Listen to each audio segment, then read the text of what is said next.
બનાસકાંઠામાં ચાલુ વર્ષે વરસાદ ખેંચાતા હવે જગતનો તાત અને પશુપાલકો લાચાર બન્યા છે અને આખરે મેઘરાજાને મનાવવા માટે ભગવાનના શરણે પહોંચ્યા છે। જિલ્લાના સેમોદરા ગામે વરસાદ લાવવા માટે ગ્રામીણ બહેનોએ વર્ષો જૂની પરંપરાનો સહારો લીધો છે। પ્રાપ્ત વિગતો અનુસાર સેમોદરા ગામે રાત્રિના સમયે 100થી વધુ મહિલાઓએ એકત્ર થઈને એક અનોખો પ્રયાસ કર્યો હતો।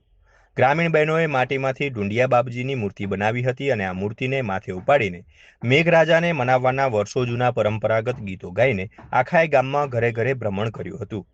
ઢુંડિયા બાપજી મેં વર્ષાઓના નાદ સાથે બહેનો જે પણ ઘરે જાય છે ત્યાં ગૃહસ્થો દ્વારા ઢુંડિયા બાપજીની મૂર્તિ પર પવિત્ર પાણી રેડવામાં આવે છે અને જિલ્લામાં ઝડપથી ધોધમાર વરસાદ આવે તે માટે સાચા હૃદયથી પ્રાર્થના કરવામાં આવે છે।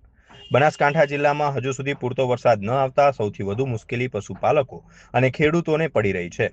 ઘાસચારો અને પાણીની વિકટ બનતી પરિસ્થિતિ વચ્ચે ગ્રામીણ પરિવારોએ આસ્થાનો માર્ગ અપનાવ્યો છે। ધરતીપુત્રોને દ્રઢ વિશ્વાસ છે કે તેમની આ પ્રાર્થના મેઘરાજા સુધી જરૂર પહોંચશે અને ટૂંક જ સમયમાં ધરતી લીલીછમ બનશે। અત્યારે જૂન મહિનો પૂરો થઈ ગયો, વરસાદની સિઝન ચાલુ થઈ ગઈ છે, પણ હજુ સુધી વરસાદ આવ્યો નથી। તો અમે બધી ગામની મહિલાઓ ભેગી થઈને નક્કી કર્યું કે વર્ષો જૂની જે આપણી પરંપરા હતી કે આપણે આપણા જે ગયડા મા બાપ હતા એ આવી રીતે ઢુંઢિયો બાપજી કરતા અને ઘેર ઘેર ફરી અને ભગવાનને પ્રાર્થના કરતા કે ભગવાન હવે વરસાદ લાવે, કેમ કે આપણે તો ખેડૂત છીએ, ખેડૂતો માટે વરસાદ એ ખૂબ જરૂરી છે। આ સિઝનમાં બી જો વરસાદ ના આવે તો પછી આપણા પાકને બહુ નુકસાન થાય।